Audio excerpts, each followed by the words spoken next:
Welcome back, and you're here with us at Commodity Champions. And joining me now is Mr. Colin Shah, MD at Kama Jewelley, and Pooja Sheth Madhavan is founder at Limelight Lab Grown Diamonds. Thank you so much for joining us. Pooja, let me start with you and tell us who are the buyers here, because there's always this debate about this is what HNIs buy and this is what older people buy and this is what millennials buy. Who's buying lab-grown diamonds? Yeah, sure. I think it is the millennials that are looking out for lab-grown diamonds. I think there are two reasons why, they're sort of rooting for lab-growns. The first one being the fact that they are environmental friendly and sustainable. And the second one is that every millennial today is extremely value conscious. So getting bigger the rock in the same price is an extremely attractive proposition for every millennial. India today has the largest millennial population in the world, larger than the entire population of United States. So the Indian consumption market is definitely warming up to lab-grown diamonds. And we're seeing a lot of millennial girls, especially asking their boyfriends or fiancés to get them a lab-grown studded engagement ring. Colin, is it even just the girls asking, or are men wearing it too? Men are wearing it too. Okay. Some men.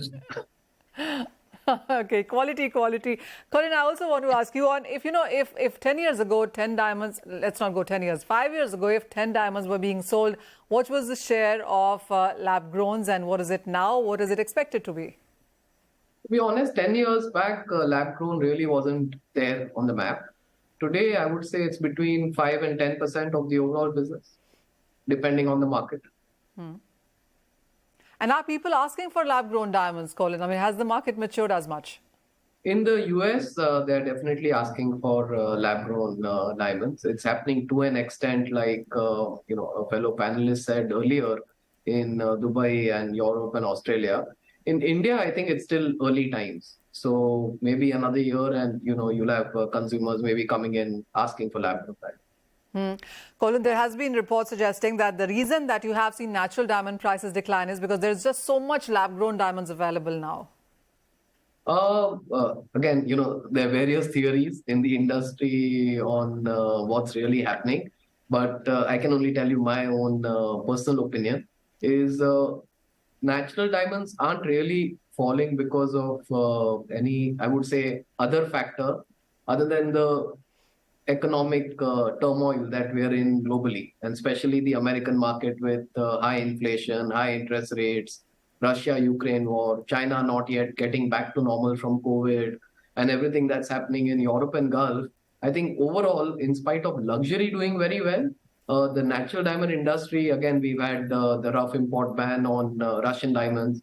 So I think there's just too much of turmoil happening globally. And lab-grown is maybe, one more factor amongst all the other factors. All right. So in natural diamonds, you're not seeing any respite on the smaller sizes, especially below 20 points. The prices have actually gone up or are very strong right now, even in the last 4 weeks.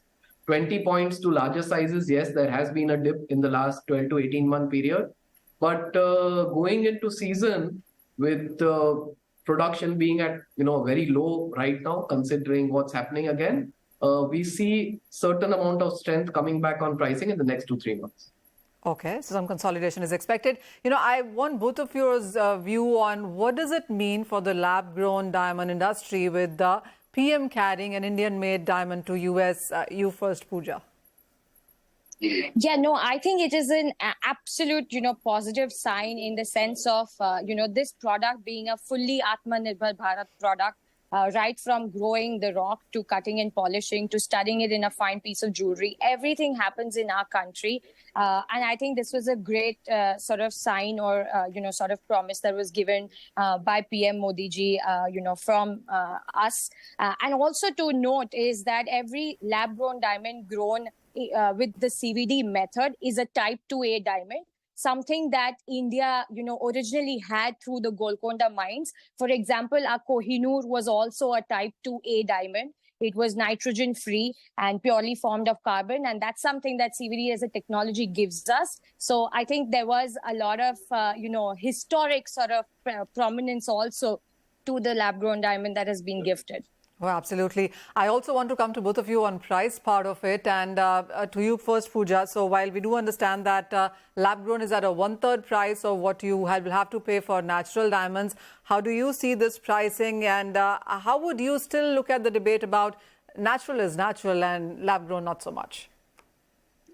Yeah, no, I think it's important to understand why there's such a price difference. A lot of consumers feel that because it is, cheaper, there may be some compromise in quality. But it's important to understand that, the majority, 70% of the natural diamond pricing that we pay as a consumer is the cost of mining and extracting it from below the earth's surface. That's the mining cost that we save in lab-grown diamonds, and that cost is being passed as a benefit to the end consumer. So there's absolutely no compromise in quality. In fact, we are superior. I mean, lab-grown diamonds are superior in terms of being Type 2A quality. So that's something that consumers should sort of appreciate when it comes to lab-grown diamonds, that there is absolutely no compromise in quality. Colin, going forward. Yes. Sorry.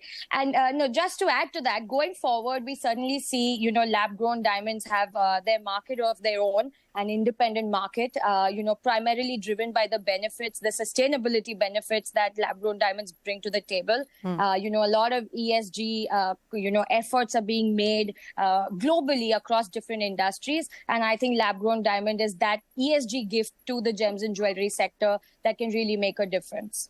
Oh, well, yes, that is one box that the lab-grown diamonds definitely tick there. Colin, I was trying to ask you on, I've been reading some reports on how much margin do the retailers keep when they're selling those diamonds. So when it comes to natural diamond and a lab-grown diamond, there are a lot of numbers around there, if you could throw some light on that. So Manisha, I mean, there were several questions. So one, I'll go with the first one. That obviously, when the Prime Minister gifted this lab-grown diamond, I guess it was the PR moment of the decade for our industry, especially for many of us who've been doing this since a few decades. If you ask anyone in the world where diamonds come from earlier, they would say Belgium, then they came from Africa. But for some reason, it was never India. I think this will maybe put diamonds in general, lab-grown and natural, on the global map that they come from India. So that's one. Second is on pricing. I guess, like any other product which is made, I guess, with machines, there always is going to be a scenario where the machines get more technically advanced, more productive. And as that happens, we will see excess supply and maybe not that much demand. So pricing will be under pressure.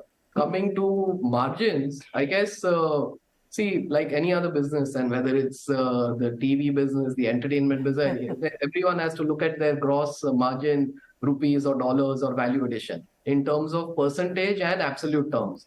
So when it comes to something you're selling at a higher price, say if it's a natural diamond, say if you're making 50%, for example, you equate that in a 1 lakh rupee price point, and that comes to maybe 50,000 rupees. And when you say are selling a lab grown at a similar price, then whether you're making the same amount of dollars, I guess so lab grown will maybe be a volume business and natural will, be a little niche kind of thing. But honestly, it's not going to be this or that. It will be this and that. All right, I get that. Industries will coexist and flourish, and there will be a demand for natural and there'll be a demand for lab. That's the global perspective right now. Fair point that. Okay, I have a last minute remaining, and Pooja, this one is to you. Even as Smith was pointing out that 5 years ago there were 40 reactors. Right now there are 1,200. Is it going to be a problem of plenty going forward with so many people suddenly entering lab-grown production?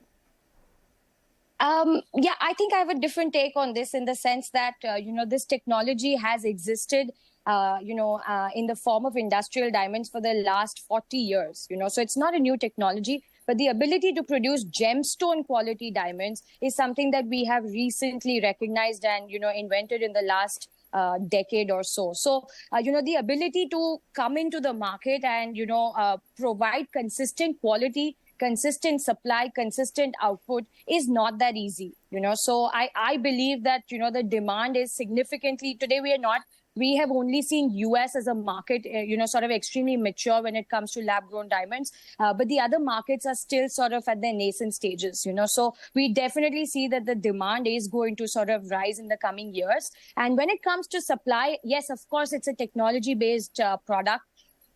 It's, in my mind, it's somewhat like the smartphone technology where, the technology at the end of the day may get commoditized, but it is the brands that build on top of the technology, like the Apples and the Samsungs of the world, that will survive and sort of flourish in the lab-grown diamond market.